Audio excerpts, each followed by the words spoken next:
Բարև ձեզ, եթերում հրապարակային շաբաթն է։ Ընտրություններից հետո սա առաջին հաղորդումն է եւ մենք պատրաստվում ենք խոսել ընտրությունների մասին։ Ինչպիսին էին խորհրդարանական ընտրությունները հունիսի 7-ի, ինչ տվեցին Հայաստանին, ինչ տարան Հայաստանից, կարող ենք արդյոք ուրախ լինել, ոգևորվել, համարել, որ դրանք արդար էին, թափանցիկ էին, մաքուր էին, արտահայտեցին մեր հասարակության տրամադրությունները եւ ցանկությունները։ Եթերը վարելու եմ լրագրող Շաքե Ավոյանի հետ, մենք պատրաստվում ենք խոսել, սկսել նրանից, որ հունիսի 7-ը ամեն դեպքում համարվում էր վճռորոշ մեր երկրի համար, որովհետև երկար ժամանակ ընտրություն չէինք ունեցել, շատ բաներ փոխվել Հայաստանում, գոնե 21 թվականից հետո կարելի ասել էական փոփոխություններ էին տեղի ունեցել եւ մենք բոլոր սպասելիքները ունեինք, որ այս ընտրությունները պետք է արձանագրեն, թե մեր ժողովուրդը ինչպես է վերաբերվում, օրինակ Արցախի հանձնմանը, օրինակ Կիրանցի հետ կապված դեպքերին, օրինակ քաղաքական հետապնդումներին կամ եկեղեցու նկատմամբ տեղի ունեցած իրադարձություններին, ենթադրվում էր, որ այդ բոլոր իրադարձությունները պետք է որոշակի դժգոհություն առաջացնեն հասարակության մոտ եւ հասարակությունը պետք է գնա ու մերժի տվյալ քաղաքականությունը վարած իշխանություններին։ Ես ճիշտն ասած գուցե նաև ինչ որտեղ սուբյեկտիվ եմ, որովհետև երբ որ նայում եմ իշխանությունների վարած քաղաքականությանը, չեմ տեսնում այնպիսի փաստեր, այնպիսի քայլեր, որոնց համար կարելի էր եւս 5 տարի շանս տալ այդ իշխանություններին եւ մասնավորապես Նիկոլ Փաշինյանին, որպեսզի նա շարունակի կառավարել մեր երկիրը։ Բայց մենք ունեցանք այսպիսի արդյունքներ, որ 49% ըստ կենտրոնական ընտրական հանձնաժողովի տվյալների ձայն է տվել գործող իշխանություններին, 40%-ից մի քիչ ավելին տվել է ձայն ընդդիմադիր դաշտին եւ կա նաեւ փոշիացած տոկոսներ, որոնք գնալու են, միանալու են եւ Նիկոլ Փաշինյանը կարողանալու է միանձնյա իշխանություն ձևավորել։ Իհարկե, գիտես, ես գրել էի, որ այս ընտրությունները կարող էին նաեւ ավելի վատ արդյունքներ ցույց տալ, հա, ի վերջո կարող էր Նիկոլ Փաշինյանի ուժը քաղաքական ունենալ 60-65%, կարող էին ձայներ ունենալ այդ Եվրոպամետ կոչված իր կցորդ ուժերը, որոնք նաև մտնեին խորհրդարան եւ նրանց փոխարեն խորհրդարանում մենք ունենայինք այդպիսի ընդդիմություն։ Բայց այն որ ասում է կսկծու Փառք Աստծո, փորձում ենք մեզ մխիթարել, իրականում լավ չի, որ մեր հասարակության այդպիսի մեծ ահռելի մի զանգված համաձայն է այդ հայոյախոսությանը, Արցախի հետ կապված, արցախցիների նկատմամբ վարված քաղաքականությանը, մեր եկեղեցու նկատմամբ վարված քաղաքականությանը եւ ի վերջո բոլոր այն մարդիկ, որոնք մեծ հավատով, հույսով գնացին ընտրության, ինչ որտեղ նաեւ հիասթափված են։ Ուզում եմ ասես դու ինքդ հիասթափված ես, ոգևորված ես, թե կարծում ես, որ հուսահատվելու, հիասթափվելու կարիք չկա այս ամեն ինչից։ Այսպես ասեմ, բարև ձեզ։ Ես մեծամտածած եմ, որովհետև մեր հենց նախորդ հաղորդման ես ասում եի, եկել հավասարվել է իշխանության եւ հավաքական ընդդիմության ձայն տվողների քանակը։ Մենք այդ պատկերը տեսանք։ Եկել հավասարվել էր եւ հիմա գիտեք ինչ, նախապես գիտեինք, որ այսքան մարդ չէ, որ շփվում ենք մարդկանց հետ։ Այսքան մարդ ի վիճակի է մի կողմ դնել առանց հետ նայելու ոչ միայն Արցախի, նաեւ ցեղասպանության հարցը, ոչ միայն Արարատը սիրելու, այլ նաեւ մեր հայրենիքի սահմանները սիրելու, մեր զոհերի հիշատակը հարգելու եւ սիրելու։ Մենք դա արդեն գիտեինք, չէ՞։ Եվ նույնիսկ ոչ միայն գիտենք, այլ մեզ էլ ենք ինչ-որ մասով մեղավոր, որ այսքան մեծ քանակ է լինելու։ Սպասում էի, որ կեսն է լինելու, կեսն էլ եղավ։ Չէի սպասում, ճիշտ է։ Դե հույսը մնում էր, բայց կեսն էի սպասում, կեսն էլ եղավ, բայց ես սպասում էի, ես այսպես ասած նաև զարմացած եմ, ոչ միայն մեծամտածած եմ, ես սպասում էի, որ դա լինելու է համենայն դեպս ժողովրդավարական ընտրություն։ Եվ փորձելու են իշխանությունները ինչ որ արեցին միջև ընտրությունները այս քարոզարշավի ընթացքում, ինչ հնարավոր էր արեցին, որպեսզի հնարավոր չլինի կասկածի տակ դնել բունքվեարկությունը եւ հաշվարկը, բայց դա չեղավ։ Եվ այդ մասով ես զարմացած եմ, որովհետև սա կարծես վերջին կարմիր գիծն էր, որ հատում է արդեն Նիկոլ Փաշինյանը, այսպիսի ժողովրդավարության մասին չէինք մենք երազում եւ մեր հանրությունը հեղափոխություն անելիս։ Եվ գիտեք ինչ, սпасել, որ այն 50 այն 49.8%-ը, որ իրեն ընտրել են, պետք է արդարամիտ լինեն եւ ասեն, ինչպես կարելի է երկու ընտրատեղամասում ընտրությունները անվավեր ճանաչել, որը էականորեն ազդելու է ընտրության պատկերի վրա, խորհրդարանի պատկերի վրա, չէ՞ որ մի քաղաքական ուժ դուրս է մնում, որովհետեւ իրենք սխալներ են արել։ Չանեիք այդ սխալները, պետք է անպայման լինի վերընտրություն, պետք է անպայման լինի վերակվեարկություն, բայց միայն դա չէ, ուղղակի համատարած է այս փնթիությունը, դու չես հասկանում, կեղծիքներից է փնթի վիճակ, թե փնթիության ծածկված կեղծիքները։ Մեկը մյուսին։ Ես մի տեսակ մի քիչ համաձայն չեմ, որ մի քիչ կարծես թե մենք շատ ենք կարևորել քվեարկության օրը։ Մինչդեռ պարզ է, որ ընտրությունները տեղի ունեն ոչ թե բուն այդ օրը, դրանից շատ առաջ է սկսվում այդ ամեն ինչը եւ մենք բոլոր նշաններն ունեինք, որ այս իշխանությունը թույլ չի տալու արդար ընտրություններ, որտեղ ինքը դեռ ամիսներ առաջ սկսել էր այդ process-ը, իդեմ ոչ թե ամիսներ առաջ, նույնիսկ տարիներ առաջ։ Նա 2022 թվականին Նիկոլ Փաշինյանը իր նախկին լրագրողին, իր նախկին օգնականին, պայմանագիր կուսակցության անդամին դարձրեց կենտրոնական ընտրական հանձնաժողովի նախագահ։ Ընդ որում խախտումով դարձավ։ Եթե դու հիշում ես, մի ձայն էր պակասում իր ընտրությանը նախագահի պաշտոնում եւ այդ մի ձայնը իր ձայնն էր, որը իրավունք չուներ ինքը տալ մասնակցել այդ քվեարկությանը եւ առհասարակ բարոյական, իրավական բոլոր նորմերից դատելով չէր կարող Նիկոլ Փաշինյանի օգնականը դառնալ ԿՀ նախագահ, որովհետև դա անկախ մարմին է, ունենալով բացի լուսաբանումից որևէ այլ փորձ։ Այո։ Լուսաբանել էր մարդը, բայց այլ փորձ չուներ։ Այո, եւ հիմա կյանքը ցույց տվեց, որ իր տեսանկյունից ճիշտ ընտրություն է կատարել ԿՀ նախագահի, այս մարդը նույնիսկ գերազանցեց Տիգրան Մուկուչյանին, որին մենք տասնյակ տարիներ քննադատել ենք եւ ասել ենք, որ թվանկարչությամբ է զբաղվում, ավելի հմուտ նկարիչ դուրս եկավ, քան Տիգրան Մուկուչյանը։ Բայց դա էլ չի խնդիրը։ Խնդիրն այն է, թե վերջի ամիսներին ինչ տերոր էր ուղակի Հայաստանում տիրում, ինչքան մարդ ձերբակալեցին, կալանավորեցին, ինչքան ապօրինի քրեական գործեր հարուցեցին, ինչքան ուղղորդված սև քարոզչություն արեցին, ինչքան վարկաբեկեցին, ամենակարևոր գլխավոր ուժի ղեկավարին թույլ չտվեցին դուրս գալ քարոզչություն անել։ Եվ այդ բոլորը գումարված ցույց է տալիս, թե ինչքան խայտառակ ընտրություն է տեղի ունեցել Հայաստանում։ Եվ ինչքան խայտառակ բան է, որ երկրի ղեկավարը շարունակում է այդ պառակտումը եւ իրեն չընտրած հասարակության ուղիղ կեսին անվանում է կաշառակեր։ Ես կարծում եմ, որ բոլոր այն մարդիկ, ովքեր առանց կաշառքի գնացել եւ քվեարկել են ընդդիմության համար, պետք է դրանից վիրավորված լինեն։ Պետք է դրա դեմ խոսեն, որ լրագրողի մասին ասում է, ահա մարդիկ պետք է մասսայական դատարան դիմեն, ահա ձեզ հայտնել չէ թե ում, ինչ որ այսպես հիպոթետիկ ինչ որ մի կերպարի քննադատելու համար, ասում եք, բա մի 400-500 հազար մարդու կարելի է կաշառակեր անվանել, ինչպես կարելի է։ Ընդ որում, գիտես, դու բարոյական բաների մասին ես խոսում, բայց մենք այս պահին ունենք խիստ բարոյալքված հասարակություն։ Ես արդեն գիտեք, եթե միջև այդ փորձում էի մարդկանց բացատրել, որ ախր Ժորժ ջան, իշխանությունը փոխվում է, բոլորովին պարտադիր չէ, որ երրորդ ժամկետով գնա իշխանությունը նորից պահպանի նույն քաղաքական ուժը, նորմալ է փոփոխությունը։ Հիմա ես հասկանում եմ, որ հասարակությունը այնքան բարոյալքված է, պատերազմից, պարտությունից, այսքան մանիպուլյացիաներից, այսքան բան տեսնելուց այս հասարակությունը արդեն բարոյալքվել է, հասկանում եք։ Եվ որ մարդուն ասում են, երկրի ղեկավարին, ժողովրդավարության դրոշակակից երկրի ղեկավարին ասում են, ինչպես եք դուք անմեղության կանխավարկածը, դա սրբության սրբոցն է։ Անմեղության կանխավարկածը, ինչպես եք դուք ոտնահարում, նա ասում է լավ եմ անում։ Հասկանում եք, երբ որ մի անգամ մի ինչ-որ ղեկավար կասի լավ եմ անում, ինչ-որ վատ բանի մասին, համարեք, որ ոչ միայն ժողովրդավարություն չկա, ուղղակի հանրություն չկա, միայն դա բավարար է, որ հանրությունը այսպես ընդվզի։ Մարդիկ նայում են, մի մասն ասում է, հայլի, լավ է անում։ Եվ պետության առաջի դեմքը, ուրեմն կանգնում է բարձր ամբիոնների մոտ եւ դատավճիռներ է արձակում։ Ասում է, ինչը 10 տարի բնի նստի, այն ինչը պետք է մինչեւ 31 թվականի, չգիտեմ, որ օրը նստի։ Այսինքն դու Դատարան չես։ Մեր սահմանադրությունը ասում է իշխանության ճյուղերը տարանջատված են։ Դատական իշխանությունը անկախ է, գործադիրը անկախ Այլևս է։ ինքը եւ դատարան է եւ Այո, կենտրոնական ասում է, ես հրապարակում էլ կարող եմ դա ինչ դատավարություն ժողովրդավարություն է, անել, միջնադարյան ժողովրդավար։ Այսինքն ինչ է ստացվում։ Նա իրեն արդեն ԿՀ-ն էլ վերագրեց, որովհետեւ 10%-ի ձայների մշակմամբ մարդը կանգնեց տոնեց հաղթանակ։ Գիտեք, սա այնպիսի բաներ են, որոնք նույնիսկ քննարկել անգամ ծիծաղելի է թվում, որովհետեւ դրա ինչը քննարկես, ով է արել նախկինում այսպիսի բան։ Կամ երբ ենք տեսել այսքան վատ հաշվար։ Դու ասում ես ընտրությունները ավելի երկար են, քվեարկությունը տևում է մի քանի րոպե։ Այդ վճռորոշ մի քանի րոպեն է, կապ չունի ինչ են ասել, ինչ են արել, ինչ որ հայտնվեց քվեատուփի մեջ, դա էլ հենց քվեարկությունն է։ Հիմա ինչ որ հայտնվել է քվեատուփի մեջ, այնքան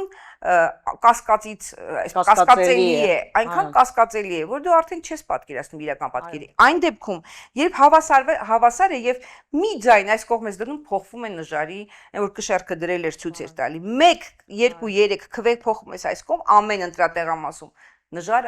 այլևս այլ պատկեր է ունենում այդ խորհրդարանը։ Եվ հիմա տես, փաստորեն մենք պարզեցինք, հանրովի բացահայտվեց, որ արձանագրությունները կազմելու ժամանակ բազմաթիվ անճշտություններ են տեղի ունեցել, հա, հայտնաբերվեց, որ այս կուսակցության թվերը փոքրացվել են, մյուսինը ավելացվել են, անհասկանալի է, ինչ ձևով են այդ արձանագրությունները կազմվել, հետո գնացել են կենտրոնական ընտրականում են դրանք շեղվել։ Արդեն բոլոր մասնակիցները թվերը չգիտեն։ Բոլոր մասնակիցները։ Ի վերջո բոլոր հնարավոր ընտրախախտումները արվել են այս ընտրություններին եւ նախապես ուրեմն բռնություններ, ճնշումներ, մարդկանց գործից ազատել, մարդկանց բռնել, վախեցնել, ցուցակներ կազմել, ցուցակներով տանել բանի քվեարկության, զինվորների այդ շարքերը, ով մենք տեսել ենք հրամանատարի հետևից sense հերթով կանգնած ոնց են մտնում։ Այդ նախկինում մենք այդ բոլորը տեսնում էինք ու դրա մասին գրում էինք։ Այո, եւ ինքն էլ ասում էր, որ ձերքս կկտրեմ, բայց ընտրակեղծի ես թույլ չեմ տա, մեկ ձայն թույլ չեմ տա, որ բան լինի, բայց փաստ է, որ այս բոլորը տեղի ունեցել։ Դրան գումարած նաև իրականում ընտրակաշառքով քվեարկել է այդ 49%-ը։ Այդ նույն թոշակառուները 10,000 դրամ ընտրակաշառքն է իրենց համար կարևոր եղել, անվճար իրենց վիրահատությունները դեղերի օգտվողներն են այդպես քվեարկել։ Այս ընթացքում ասեց արտոնյալ վարկեր ենք տալիս, գյուղմթերքի դիմաց ենք փոխհատուցումներ տալիս, այդ բոլորը եղել է ընտրակեղծիքների այդ փաթեթի մեջ եւ փաստ է, որ հաղթանակը կորզվել է։ Մի կերպ խլել են հաղթանակը ժողովրդից։ Արմինե ջան, եւ ես նորից պետք է խոսեմ այն սահմանադրության մասին, որը տալիս է այս հնարավորությունը իշխանությանը։ Նույնիսկ ժողովրդավար իշխանությունը երևի այս սահմանադրության պայմաններում ահա այսպես այլասերվելու էր։ Հասկանում եք, երբ որ փոխեցին եւ ժամկետները վերացրեցին իշխող ուժի համար, այսինքն մեկ անձի համար ժամկետը վերացավ, եւ ես ինչքան ուրախ եմ, որ ես չեմ քվեարկել այդ սահմանադրության համար։ Ես տեսա, որ լիազորություններով օժտված այս մարդը, ով էլ նա լինի, թեկուզ լինի այդ ժողովրդավար մտածողության մարդը դառնալու է հրեշ, այդ ուժը դառնալու է հրեշ։ Արդեն խոսում են 31 թվականին եւս ընտրությունների հաղթելու մասին, եւ ես պատկերացնում եմ, որ դա նույնիսկ հնարավոր է, չնայած պետք չի հուսահատվել եւ պետք է ընդդիմությունը ճիշտ քայլերով իր պայքարը տանի, ոչ թե նստի 5 տարի հետո վեր կենա ու չկարողանա հաղթել, համոզել, այլ հիմիկվանից պետք է ընդդիմությունը զբաղվի եւ գուցե Բայց ես հիմա դրա մասին չեմ ուզում խոսել։ Ես ուզում եմ խոսել այն մասին, որ երբ սահմանադրությունը փոխվեց, մենք պետք է ակնկալեինք, ահա սպասեինք եւ զգայինք սրա վտանգը եւ մենք զգում էինք։ Գիտեք ինչու, երբ որ համեմատվում են այդ գերմանական փորձի հետ եւ այլն, ես ապշում եմ, որովհետեւ Գերմանիայում չկա 500,000 մարդ ընչազուրկ, ընչաքաղց, ինչ ասեմ, աղքատ եւ հիվանդ, որոնք 10-20 եվրոյով կգնան եւ այսպես իչիկ կանեն իրենց բոլոր արժեքները։ Չկա այդ հանրությունը։ Դրա համար մեր երկրում պետք է կիսանախագահական մնար։ Մենք պետք է հնարավորություն ունենայինք 2 անգամ համապետական ընտրություններ իրականացնելու։ Մենք պետք է ունենայինք ուժեղ նախագահ, այս երկրում հիմա նախագահ կա։ Ինչի համար է ընդհանրապես պետական բյուջեն այդ նախագահին պահում։ Ինչ է կատարվում, կեղծիք է կատարվում։ Ինչ է կատարվում, այդ մարդը գոյություն է պետք այդ ինստիտուտը։ Այսպիսի սահմանադրություն, որ նվեր է տվել նախորդ իշխանությունը Նիկոլ Փաշինյանին, թերևս դա ամենավատ բանն է, որ նախկինները արել են։ Նախկինները երբեք այս աստիճանի կասկածելի ընտրություններ չեն արել, չնայած դրան հաջորդող հետընտրական բուրըն իրավիճակին։ Ռոբերտ Քոչարյանը 2 փուլով է 2 անգամ էլ ընտրվել, կներեք, էլի 2 փուլով է 2 անգամ էլ ընտրվել։ Եվ այնուամենայնիվ նախկինների թողած ամենավատ այնինչը որ աններելի է այս սահմանադրությունն է, որը ամենաշատն է այսպես օգտագործում, վայելում եւ կիրառում ներկա իշխանությունը։ Նախկիներից պետք չէ նրանք դժգոհեն, նախկիներից մենք պետք է դժգոհենք։ Գիտես, ուզում եմ նաեւ արձանագրենք, որ սա երևի այն եզակի ընտրություններն էին, որի ժամանակ դրսից միջամտությունը շատ մեծ է եղել։ Մի կողմից շատ մեծ է եղել այդ եվրոպական առաջնորդներ, Ամերիկայի փոխվարչապետ, պետքարտուղար, նույնիսկ Թրամփը վերջի օրերին հայտարարություն արեց, կոչ արեց, որ ընտրեն Նիկոլ Փաշինյանին։ Մեծ էր նաև պետք է ասենք Ռուսաստանից միջամտությունը բավականին, հա, այդ սանկցիաներ սահմանվեցին եւ այլն, այսինքն ակնհայտ էր, որ դրսի ուժերը շահագրգռված են այս ընտրությունների ելքով։ Շատ ակտիվ էին Ադրբեջանը, Թուրքիան, որոնք անընդհատ հայտարարություններ էին անում, չէին թաքցնում իրենց համակրանքը, այո, Նիկոլ Փաշինյանի հասցեին եւ լրատվամիջոցներում բազմաթիվ հրապարակումներ են եղել, որ հայերի միակ փրկությունը Նիկոլ Փաշինյանի վերընտրվելն է եւ այլն եւ այլն։ Այսպիսի միջամտություն Հայաստանի ներքին գործերին, որը խոսում է հենց մեր այդ երկրի ինքնիշխանության ցածր մակարդակի մասին, ես երբևէ չեմ հիշում Հայաստանում։ Ուղղակի Արինե ջան, գիտեք, աշխարհը այնպես փոխվել է, այնքան է փոխվել, որ այսպիսի բան նախկինում հնարավոր չէր, հիմա հնարավոր է։ Ոչ միայն Հայաստանի դեպքում, այլ ընդհանրապես։ Եվ քանի որ ամեն կողմից էր այդ ճնշումները կարող են իրար հակակշռած լինել, հասկանում եք։ Մի կողմից Ռուսաստանի ռեալ, իհարկե, ամենայն դեպս ես չեմ տեսնում այստեղ գաղափարական ընտրություն չի տեղի ունեցել, ոչ մի կերպ հայ ընտրողի կամքը չի արտահայտվել։ Եվ իհարկե 10%-ի մշակմամբ այդպես կանգնել հաղթանակ տոնել, դա էլ է նշանակում, որ արագ ուզում էին այսպես ֆիքսեին իրենց հաղթանակը, արագ վերջացնեին այդ գործը եւ կենտրոնական դրական հանձնաժողովի աշխատանքը այդ գիշեր, ուղղակի դա ընդհանրապես ես չեմ զարմանա, որ հնարավոր լինի լավ աշխատանքի դեպքում այս ընտրությունները անվավեր ճանաչել։ Ես ամբողջ ինչքան ընտրություններ Հայաստանում ես լուսաբանել եմ։ Կենտրոնական ընտրական հանձնաժողով նստած եմ եղել եւ ժամը 1 ստացել ենք տվյալներ։ Ժամենքի կենտրոնական ինչպես է փակում դռները։ Այո, ես քանի ժամով չեմ հետացան։ Եվ ինչպես չի, օրինակ, եթե մի ուժ արդեն իր հաղթանակի մասին հայտարարում է, եթե առաջ լիներ մենք կհարցնեինք, նրանք մեզ կասեին ոչ, դեռ մշակված չի, դա առանցին քաղաքական ուժի տեսակետն է։ Եվ հետո ես հարցրեցի եվրոպական դիտորդներին, ասում եմ, այսպիսի բան ընդունելի է 10%-ի։ Դե դա ծիծաղելով բանով ասում են, դե լինում է աշխարհում քաղաքական գործիչները, բայց ես չեմ հարցնում եք քաղաքական գործիչներ, ես երկրի վարչապետի ուժ ունեցող, իշխանություն ունեցող մարդու մասին եմ ասում։ Եթե մի ինչ որ պատահական, ինչ որ մի արկածախնդիր մեկը կամ կանգնի ինչ որ բան ասի, ասենք, ես չեմ ուզում Տիգրան Արձականյանին նեղացնել, ինչ որ սրանք են անում, նա չէր անի հիմա։ Բայց համենայն դեպս հասկանում եք, երկրի իշխանություն ունեցող, ուժ ունեցող մարդը կանգնում է, ավարտում է ընտրությունները եւ ասում է ես հայտարարում է, որ ինքը հաղթել է։ Սա ինչի նման է, ես չգիտեմ։ Մեր հանրությունը, եթե բարոյալքված չլիներ, իրեն ընտրողներին էլ դա դուր չէր գա։ Իրեն ընտրողներն է կասեն, խաղի կանոնները խախտվում են։ Ախր ժողովրդավարությունը այնպիսի երևույթ է, որը թույլ չի տալիս խաղի կանոնի խախտում։ Հենց խախտեցիր այլևս ժողովրդավարություն։ Ինչ որ սահմաններ կան, որ չի կարելի անցնել։ Որ չի կարելի ասել է, ինչը պիտի 10 տարի նստի, ժողովրդավար լինել հնարավոր չէ, հասկանում եք, օրինակ կիսա բռնապետ հնարավոր է լինել։ Ամեն ինչ կար կիսա հղի եւ կիսա ժողովրդավար լինել հնարավոր չէ։ Սա շատ հստակ խաղի կանոն է։ Եվ այդ կանոնները խախտելով, գիտեք, ես մտածում եմ, որ շատ թույլ իշխանություն նրանք ձևավորեցին համենայն դեպս, որովհետեւ հեսա 1-2 բան եւ իրենց ընտրողները երբ որ այդպես նյութական, մերկանտիլ պատճառներով հիասթափվեն, այս ամեն ինչը հիշելու են։ Իսկ այդպիսի պատճառներ լինելու են։ Հիմա մեզ համոզում են, որ Եվրոպան դռները բացել է եւ մեր ապրանքները ընդունել է։ Ես շատ շնորհակալ կլինեմ։ Այդ ինչպես է, որ Եվրոպան չի բացում իր դռները, որպեսզի մարդիկ մի շաբաթով գնան հանգստանալու։ Ինչպես են մարդիկ վիզաներ ձեռք բերում։ Իսկ մեր լոլիկն ու վարունգը մեզնից ավելի լավ պատիվ ունեն։ Անցած օրը ասում է Նիդերլանդների վարչապետը ինձ զանգել է, ասել է, որ բաց է մեր շուկան ձեր համար։ Նիդերլանդները ինքը ծաղիկ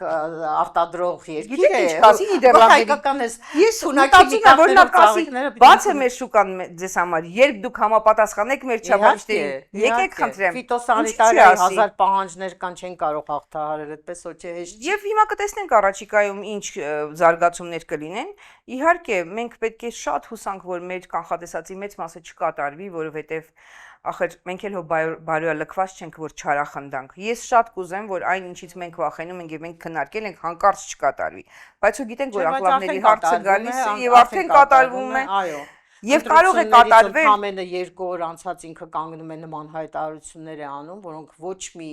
ոչ մի սահմաններում իրավական սահմանադրության օրենքների չեն տեղավորվում եւ այդ մարդը համարում է, որ նորմալ է, որ ինքը կարող ասի, որ դա հրապարակում դատ եմ անելու եւ դատելու եմ կամ հայտարարի, որ արդարացման դատավճիռ արձակող դատավորները կոռումպացված են, պետք է բոլորը բռնվեն, բոլորը պիտի ասում է բանտում հայտնվեն։ Ես կարծում եմ, որ երբ այս իշխանությունը կորցնի, այս ամեն ինչը լինելու է այն, ինչպես չի կարելի ղեկավարել երկիրը, ինչ չի կարելի, ինչպիսին չի կարող լինել ժողովրդավարությունը, ինչ չի կարող ասել մրցակիցը մրցակցին։ Ախր երբ որ մենք խոսում ենք զրպարտության համար դատի տալու մասին, երբ որ նա հայտարարեց պատերազմի եռագլուխ կուսակցությունը, լավ է 3-ից մեկը հերոսամարտի մասնակից էր։ Այն երկուսը պատերազմի հետ ոչ մի առնչություն չունեն։ Եվ այսպիսի եւ ես զրուցել եմ երկուսի իշխանություն չեն եղել, պատերազմ չեն վարել, պատերազմ չեն պարտվել, ոչ մեկ իրենց պատճառով չի զոհվել։ Հիմա նրանց անունը դրվեց պատերազմի եռագլուխ։ Իսու այդ կուսակցությունները 4 պատերազմ բերած մարդը մտադիր են դատի տալ, ասել օրինակ ես ինչով եմ առնչվում պատերազմին, որ դու ընտրությունների ընթացքում ինձ վարկաբեկեցիր, վախեցրիր պատերազմով, եւ որ ես կապ չունեմ պատերազմի հետ։ Եվ օրինակ Ծառուկյանի հետ ես զրուցել եմ, ասել եմ դուք ինչ եք մտածում խաղաղության մասին, մարդը ասել է միանշանակ խաղաղություն է լինելու։ Մենք պատերազմ եւ մեկը չկա որ ասի Մեկը չկա, որ պատերազմի անուն տա, որ ինքը գնալու է պատերազմով ինչ որ բան է հետ բերելու, կարծում եմ մեղադրում էին մարդիկ, ասում էին ընդդիմությանը հարցնում են, ասում են Արցախի հարցը, ասում են դե չէ, հիմա հնարավոր չի այդ հարցը լուծել։ Եթե այդ մարդիկ պատերազմի հակված լինեին, գոնե այդ հարցում կասեին, այո, մենք պիտի գնանք Արցախի միայն իրավունքների մասին են խոսում, միայն չմոռանալու չուրանալու մասին են խոսում, բայց զրպարտված են որպես վտանգավոր պատերազմ բերելու համար։ Ինչ որ դա շատ ազդեց։ Ես ասեմ, որ այս մի քանի օրն էլ մի երկու տարեց կնոջ հետ եմ խոսի, ասում աղջիկ ջան, գիտես, ես չուզեցի, որ պատերազմ լինի։ Ես ապշում, ասում եմ, պատերազմ ախր մեզնից չի կախված։ Այստեղ ընտրություններում չի որոշվում։ Պատերազմը հարևանից է կախված, որը դեռևս չի հերքել, որ ինքը խաղաղություն է վերջնական հաստատում, հռետորաբանությունը չի փոխել, պահանջները չի փոխել։ Անընդհատ ասում է սահմանադրությունը եկել է արդեն ձեր մեր պահանջները կատարելու ժամանակը։ Հիմա պիտի սկսի Հայաստանը քայլեր պիտի անի։ Հենց ընտրությունների հաջորդ օրվանից Ալիևը այդ մասին է խոսում, այնպես որ չխաբենք մարդկանց, թե ամեն ինչ ավարտված է։ Թեև մարդիկ պատրաստ են խաբվել, փորձենք չխաբվել։ 1000-րդ անգամ խաբվել։ Երկու փոքրիկ փաստ եմ ուզում բերեմ այս ընտրությունների նաև որակի մասին խոսելու կոնտեքստում։ Ուրեմն մի հետաքրքիր նյութ ունենք այս շաբաթվա ընթացքում, որ Կոթի գյուղում մեծ մասը ձայն են տվել Նոյեմբերյանի Կոթի գյուղն է, որը Վանո Սիրադեղյանի գյուղն է հայրենի, այստեղ շատ մեծ տոկոս է տարել քաղաքապայմանագիրը, մեր թղթակիցը փորձել է պարզել, թե ինչն է պատճառը, որ այդ գյուղում այդքան մեծ ձայներ են ստացել։ Ուրեմն պարզվում է, որ այնտեղ երկու խնդրով մարդիկ դիմել են, խնդրագիր են գրել, նամակ են գրել Նիկոլ Փաշինյանի եւ որպես ավանսով ուրեմն փորձել են սիրաշահեն, հա, որ իրենց խնդրանքը կատարի։ Մեկը գյուղի տները գազ չի հասնում, գազի խնդիր են փորձել լուծել եւ մյուսն էլ իրենց համագյուղացին երկար տարիներ ցմահազատազրկման է դատապարտված, իրենք համոզված են, որ չի կատարել այդ սպանությունը եւ խնդրել են Նիկոլ Փաշինյանին, որ միջամտի, եւ գյուղում բացատրել են, որ դա է պատճառը։ Այս մի փաստ է եւ մեկ էլ մի բան եմ ուզում ասել, որ բոլոր սահմանամերձ գյուղերում մենք տեսանք, որ բավականին ձայներ է ստացել քաղաքապայմանագիրը եւ իրենք դա շահարկում են, հա, այս օրերին անդադ գրում են, տեսակ, Կիրանցում 65%, Կիրանցից բարձաբանում եկավ, այո, այսքան տոկոս, Շուրնուխում այնքան տոկոս, ուրեմն ինչ է բարձում, նախ այդ բոլոր սահմանամերձ գյուղերում, ուրեմն զորք այնպես են բաշխել, որ քվեարկությունը տեղի ունենա այնտեղ եւ փոխի գյուղի գյուղացիների իրական ընտրական պատկերը փոխի։ Բոլոր տեղերում կա 600, 500 փոքր գյուղերում ավելի փոքր քանակի զինվորների քվեարկության արդյունք, որ ակնհայտ է, որ եղել է իշխանության օգտին եւ աշխատել է, որպեսզի Եվ պատկեր ոչ թե ստանան, Կիրանցի բնակիչն է այո, ընտրել այս այո, իշխանությանը, այո, ինչպես ուզում այո, է պնդել այո, օրինակ սահմանապահներն Կիրանցի են падգամավորը, ընտրել, այո, զոհվածի հայր падգամավորը, անուն էլ չեմ տալու, պնդում է, որ 54% թե ինչ գրել էր, չէ՞։ Գիտեք ինչ, միևնույնն է, ինչքան ուզում է, ինչ ուզում է լինի, այդ պատը նրանց աչքի առաջ, նրանց հիշեցնում է, որ առաջինը սկսեցին իրենցից սահմանազատումը եւ հայտնի չէ թե արդյոք անհրաժեշտ էր, հենց պետք էր, հենց այդ քարտեզն էր ճիշտ, որ իրենք իրենց այդ հրաշալի, մի հրաշալի կտոր Վարելահողերից զրկվել են, չեն կարողանում անասուն պահել։ Կիրանց գնացել ես, Կիրանց եկեղեցին են վերևն են։ Դա չնաշխարհիկ մի տեղ է եւ իրենք շատ են սիրում, իրենք հենց այդ Տավուշի բնակիչները իրենց համար։ Միջալուց Վանո Սիրադեղյանն էլ է սիրել այդ անտառները եւ այնտեղ տեղեր կային, որ ասում էին սա նստելու տեղ Վանոնը սարքելի վայր։ Նրանք ինչպես կարող են այդպես գնալ բոլորով ու շնորհակալություն հայտնել, որ իրենց տարածքը այդպես կիսվեց, սահմանազատումը այդպես էլ չշարունակվեց Եվ ահռելի վարելահողերից զրկվել են մարդիկ։ Նաեւ այդ, ես էլ միայն բարոյական, միայն էթիկական, միայն պատմական, հայրենասիրական մասն եմ ասում, բայց նյութական մասը։ Մի խոսքով եւ նույնիսկ 16 միլիոն 21 միլիոն փող են տալիս, չէ՞, հիմա սահմանամերձ գյուղերում տներ կառուցելու, ես չեմ կարծում, որ նորմալ adekvat հայ մարդը դրանով գայթակղվում է եւ ասում է, այս ինչ լավ իշխանություն է, ոչ հա, այսպես։ Նրանք գիտեն, որ իրենցից այսպես պոկվել է մի բան, իրենցից շատ թանկ բան եւ դրա փոխարեն ինչ էլ տան կոպեկները իրականում, ինչի գումարը չի կարող փոխհատուցել դա։ Մի խոսքով Արմինե ջան, հիմա մենք ինչ որ խոսում ենք, որ գնացինք քվեարկեցին Իվան, հեսա մի տեսակ գիտես ճաշից հետո մանանեխի է նման։ Ինչ հետաքրքիր է, ինչ է կատարվելու հիմա։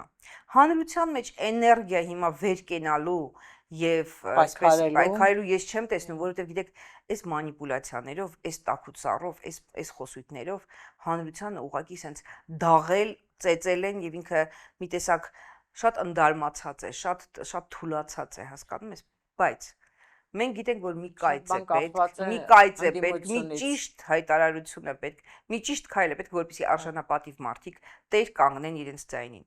Արժանապատիվ մարդիկ ասեն, որ մենք կաշառքով չենք ընտրել։ Ես չեմ ճանաչում այդպիսի մարդը, որ կաշառքով է ընտրել, բայց ճանաչում եմ շատ ընդդիմադիր հայացքների մարդկանց։ Որակում եմ տալիս, ասում եմ, որ այս հասարակության որակյալ հատվածը չի ընտրել այս իշխանություններին եւ եթե նույնիսկ եւ կաշառակեր չէ։ Միշտ էլ կաշառք վերցրել են այդ իշխանության ընտրողներն են կաշառք վերցնում, բոլորը գիտեն։ Ում էին 5000, ինձ 5000 դրամով կառնեին։ Այո։ Քեզ 5000 դրամով կառնեին, որևէ դրամով մեզ կառնեին, ով է կաշառք բաժանողը եղել, չհավատակ, որ ասում են դիմությունը բաժանել է կաշառք։ Ում է բաժանել։ Բաժանել է այ հենց նրանց, ովքեր հիմա իրենց ընտրել են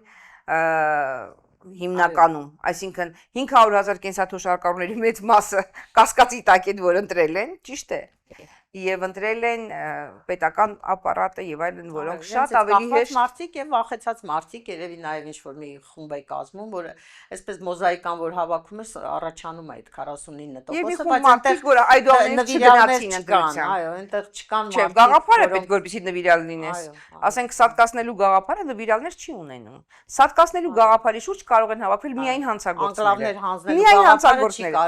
Անկլավներ հանձնելու գաղափարը չի կարող գաղափար հավաքել գաղափարագիրներ, դեռ միայն հայրենիք չսիրողները կարող են այդ մարդիկ լինեն։ Ցեղասպանությունը ուրանալը չի կարող։ Հասկանում, այսինքն գաղափարական հենք այստեղ չկա, որովհետև եթե տեսնում եք ովքեր կարող են հավաքվել այդ գաղափարի շուրջը, դա այն մարդիկ չեն եւ ընդհանրապես նորմալ հասարակության մեջ այդ մարդիկ շատ չեն լինում։ Նրանք 10-20%-ից չպետք է անցնեն։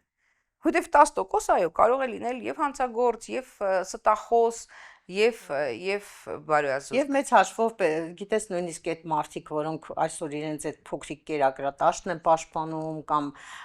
այդ թվացավ խաղաղության գաղափարի համար են գնացել ձայն տվել, նրանք պետք է նաեւ այդ վտանգները զգան, հասկանան, չէ։ Ի վերջո, այս մարդիկ նաեւ չեն թաքցնում իրենց ծրագրերը, չեն թաքցնում։ Բացահայտ ասում են ծրագրի մեջ գրել է, ասում է, եկեղեցու ղեկավարին փոխել, այսինքն եկեղեցու դեմ արշավը շարունակվելու է։ Ասում է, որ ցեղասպանությունը մեր առաջնահերթությունը չի շարունակում են պնդել, դրանից չեն հրաժարվում։ Ասում է, որ մենք դեռ մեր տնօրինության տակ կան հողեր, որոնք մենք պիտի վերադարձնենք Ադրբեջանին։ Սահմանադրությունը պիտի փոխենք, ինչը գիտենք, որ Ալիևի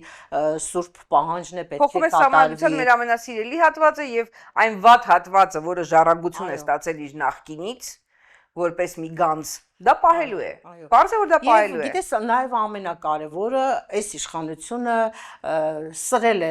հայ-ռուսական հարաբերությունները հասցրել է այն մակարդակի, որ մենք նույնիսկ ամսի 7-ից հետո ունեցանք սանկցիաներ Ռուսաստանի կողմից, ինչը նշանակում է, որ Ռուսաստանը չի նահանջելու, շարունակելու է այդ պատժամիջոցները, գազն է թանկացնելու, Հայաստանից ապրանք չի ընդունելու եւ դա կարող է հասցնել աղետալի հետևանքների։ Ոչ միայն դուք խաղաղություն չեք ունենալու, որտեղ Ալիևը խաղաղություն ինչ ասեց հանձնաժողովի նախագահ, ասում է գազը Ռուսաստանից չտա, առաջին Ադրբեջանից ենք ստանալու։ Հասկանու աբսուրդը որ գրագետը լինեն, հասկանան որ դա հազարավոր դոլարների, միլիոնավոր դոլարների ներդրում է պահանջում, ենթակառուցվածքներ է պահանջում։ Այդ այդպես չի որ այսպես արեցին ու եկավ Ադրբեջանից։ Ես մի բան եմ ուզում հասկանալ։ Նայեք, Բելարուսից նեղացած ենք։ Ասել են որ պատրաստել ենք բան Ադրբեջանին օգնել ենք։ Ուրեմն ով որ օգնել է նրանից նեղացել ենք, ով որ բուն կատարել է, սպանել է, մորթել եւ շարունակում է խոստանացնել, նրան այդ բարեկամ ենք։ Ախր այս տրամաբանական թելի, եթե մենք խաղաղություն ենք հաստատում, պետքա այդ գիծը քաշեն, որ այն կողմում պարտությունն է, այս կողմում ուրիշ աշխարհ է, այս իրական, բայց դուք ինչի եք Բելարուսից նեղացել, իսկ Ալիևից չեք նեղացել։ Ես ուզում հասկանամ։ Դուք ինչի Ռուսաստանից չեք վախենում, Ալիևից, Թուրքիայից վախենում եք, ուզբեք, բայց Ռուսաստանից ինչի չեք դուք վախենում։ Ինչպես եղավ որ Ռուսաստանը ձեզ չօգնեց, երբ որ դուք արդեն ձեզ բազմաթիվ դրվագներով Ռուսաստանին նեղացրել եք, այսինքն Ռուսաստանն էլ այն երկիրը չի, որ նեղացնես ու մարսես, հայտնի է, չէ՞։ Արել եք, բայց հիմա Ռուսաստանից ահա որ նեղացել եք, ընդմիշտ նեղացել եք, իսկ Ալիևը մի հրաշալի բարեկամ, մի հրաշալի ձեզ գազ է տալու, Ալիևը ձեր գազը չի կտրելու, Ալիևը ձեր գազը չի, դա ինչպես է պատահում, որ բուն սպանողը, այսինքն ով որ սպանել է, նա լավն է, ով որ դանակը սրել է, նա վատն է, հա, կամ ով որ դանակը պատրաստել է։ Ախր դուք հասկանում եք, որ այսպես չի լինի, այսպիսի խաղաղություն չի լինում։ Դուք մի դաշնակցի ինչ որ տեսակի մեղքեր գործած մեր առաջ հարցեր ունեցող դաշնակցի վերածում եք թշնամու, սրում եք եւ վերածում եք թշնամու, դա ինչ օգուտ է հայ ժողովրդին։ Ախր մենք բարեկամներ ունենք Ռուսաստանում ապրող, հասկանում եք։ Ոչ թե բարեկամներ, այլ 2 միլիոն հայ ունենք այնտեղ ապրող, ուրեմն 2 միլիոն մարդ այստեղ բարեկամ ունի այնտեղ։ Ինչպես կա Ադրբեջանում ես մի բարեկամ չունեմ, իսկ իմ ամենահարազատ մարդը հենց հիմա Ռուսաստանում է։ Այսինքն դու ինչի ես ինձ ուզում ապացուցել, որ Ռուսաստանի հետ ես պետք է ունենամ վիզային ռեժիմ, ես այնտեղ չեմ կարողանալու գնամ իմ բարեկամը այնտեղ նեղվելու, իսկ Ադրբեջանի հետ ես պետք է ունեմ շատ գնամ Բաքու ինչ անեմ։ Ո՞ւմ եմ գնում տեսնեմ Բաքու։ Դուք ամբողջ հանրության դուք եք ուզում գնաք Բաքու, դուք կարող այնտեղ ունեք բարեկամ։ Այսինքն Ռուսաստանին դարձնել այսպես թշնամի իմաստը ու բոլորն ասում են մեզ չօգնեց։ Այն մարդ մեզ չօգնեց, պարտավորել չէր մեզ օգնել։ Իսկ ով որ մեզ սպանեց, ուրեմն պետք գիտես երբեմն մտածում եմ ասում եմ մեր ազգի խելքի տրամաբանելու գրագիտության, չէ, դարավոր ազգ ենք, մշակութային ազգ ենք, հազարամյակների բան, այդ ամեն ինչ այնքան բան է, ուռճացված լեգենդներ են եղել, հա, հիմա որ տեսնում ես մարդիկ ինչքան տարական բաներ չեն կարողանում փաստեր իրար կողքը դնելու, պարզ պրիմիտիվ հետևություններ անել, զարմանում ես, ասում ես ոնց կարելի է, էլի, հիմա այդ քո ասած փաստերը այնքան մակերեսի վրա դրած փաստեր են, խոր քաղաքագիտական գիտելիքներ էլ չի պահանջվում, որ մարդիկ բոլորը հասկանան, ընդմիշտ Բելարուսին չեն էլ ներելու իրենք, չեն գնալու, նրանք չեն գալու։ Դեսպանը հետ կանչեցին։ Հիմա ասում ես Բաքու եմ գնալու, իսկ Բաքվից ախր Բաքու նա օգնել է, որ նա պատրաստի, նա իրականացրել է։ Ինչու է դու 5000 երեխու գլուխը այդ Բաքուն է կերելի վերջո, Բաքուն Թուրքիայում մյուսի հետ Պակիստանը որ օգնել է, քիչ էր օգնել, որ անմիջապես ուզում եք բարեկամանակ ու շնորհավորանքներ եք ընդունում ու դիվանագիտական հարաբերություններ եք ուզում հաստատել։ Այսինքն այս գիտեք ինչի է նման, լուրջ եմ ասում, սա նման չի։ Այո, դու չես կարող գտնել տրամաբանական գիծ, եթե դու մի հատ հետևես, եւ դու չես կարող բացատրել այդ մարդկանց, գիտեք, եւ որ դու խոսում ես, ասում ես, ընկեր ջան, Լուկաշենկոն օգնել է, ասում եմ լավ, ում է օգնել։ Ում է օգնել, Ալիևին է օգնել։ Ալիևիդ բարեկամ եք։ Լուկաշենկոյի ինչ եք իզուր թշնամանում, ինչ եք իզուր հարցեր առաջացնում։ Մենք ցավոք սրտի հաղորդում երբ որ եթեր գնա, արդեն հրապարակված պիտի լինեն կենտրոնական ընտրական հանձնաժողովի արդյունքները եւ գուցե նաեւ ինչ որ բաներ կա, որ եթե այո փոխված լինեն, որտեղ կուզենայինք տեսնել այդ արդյունքները նոր եթեր մտնել, որպեսզի հասկանանք, որ ի վերջո Բարգավաճ Հայաստան կուսակցությունը մտնում է խորհրդարան թե ոչ, իսկ եթե ժողովուրդ չի մտնում եւ հայտարարում են, որ այդ 4% կարգի ձայները փոշիանում է, գնում է, միանում է քաղաքապայմանագրի ձայներին, որովհետեւ Սա ահավոր կեղծիք է բացարձակ ստացվում։ սահմանադրական մեծամասնություն գրավի, երևի աշխարհի պատմության մեջ այդպիսի դեպքեր շատ քիչ են Ես եղել, որ մի կարծում եմ, ամբողջ որ- կուսակցությունից խլեն իր մանդատները եւ յուրացնեն։ Ուզուրպացիա, իշխանության Այդ ուզուրպացիան հենց երկու այսպեսին է լինում։ տեղամասի ընտրության Վերաքվեարկությունը։ անվավերությունը փոխում է խորհրդարանի պատկերը։ Եվ ուժերից մեկը դրա պատճառով զրկվում է իր ստացած ձայներից։ Եվ դա, եթե չեն շտկելու, եթե չեն կազմակերպելու, արդեն ուղղակի կարելի է համարել, որ ընտրությունները կեղծված են, որովհետև այո, Բարգավաճ չեն Հայաստանը ախր միտքվեն կարևոր է։ Դες քվեքվե հավաքել էին մարդիկ, քվեքվե կեղծիքներով հավաքել են իրենց 4%-ը լրացել էր եւ դրանք պետք է լինեին խորհրդարանում։ Եվ այդքան մարդու մոտ 60,000 մարդու քվեն նրանցն է։ Եթե հիմա դա չկատարվի, ես չգիտեմ ինչ կլինի, մենք նախապես պետք է ֆիքսենք, որ այս ընտրությունների արդյունքը Այո, եւ մենք պետք է ընդունել պետք է չենք պարզապես կարող։ անցնել, սկսել փողոցային պայքար մղել, ընդդիմադիր ուժերը պետք է միավորվեն, մանդատներ գուցե արդեն չարժի որ վերցնեն եւ պետք է այլ ճանապարհ ասեմ, գտնել, այդ մանդատները չվերցնելը, գիտես ինչ, ավելի է թույլատնելու ընդդիմությանը ոչինչով չեն զբաղվելու, գոնե այսպես նայեք, ամեն մեկը 200 հոգանոց ցուցակ ունի։ Երբ մեղադրում են որ մանդատները չեք վերցնում, մի վերցրեք, չեն պատկերացնում որ 10 հոգի այդ ցուցակում կգտնվի։ Կողմնակիցն են, Ինչի՞ որ անպայման վերցնեն մանդատները, Այո։ բայց այս դեպքում եթե Բարգավաճ Հայաստանին սենց կոպի Այդ դեպքում այլանդակ իհարկե, այդ ձևով դեպքում իրենք չի դուրս կարելի են գնալ։ մղում, պետք է սկսել այլ պայքարի մարտավարություն բանեցնել եւ հասարակությանը, ընտրողներին, այն 500-600 հազար մարդուն, ովքեր իրենց ձայն են տվել, ուղղակի կոչ Այո, անել պետք է դուրս տեր գալ կանգնեն։ Սա այն դեպքն է, որ պետք է տեր վերջ։ կանգնեն իրենց Հա, ձայներին։ այո, Այո, պետք է դրա ռեալ տեր կանգնեն այն Այսինքն ձայներին։ կախված է թե հունիսի 14-ին կենտրոնական ընտրական հանձնաժողովը ինչ կհայտարարի, դրանից հետո ըստ այդմ մենք սպասելու ենք ընդդիմադիր ուժերի արձագանքներին եւ ծրագրերի հրապարակմանը, որին նաեւ պարտավոր ենք յուրաքանչյուրս մեր մասնակցությունը բերել։ Չբարելակված կեսը լիովին բավարար է, որպեսզի իր ձայնը բարձրացնի եւ տեղ հասցնի։ Եվ պատկերացրեք, որ մեկ օրում կարող են մարդիկ այդ որոշումը կայացնել։ Մեկ վայրկյանում կարող են որոշել, որ սա Այս տեսական արդարությունը չի կարելի մարսել, հանդուրժել եւ թույլ տալ, որ շարունակվի Այո, այսպես։ համաձայն եմ։ Այսօր այսքանը կհանդիպենք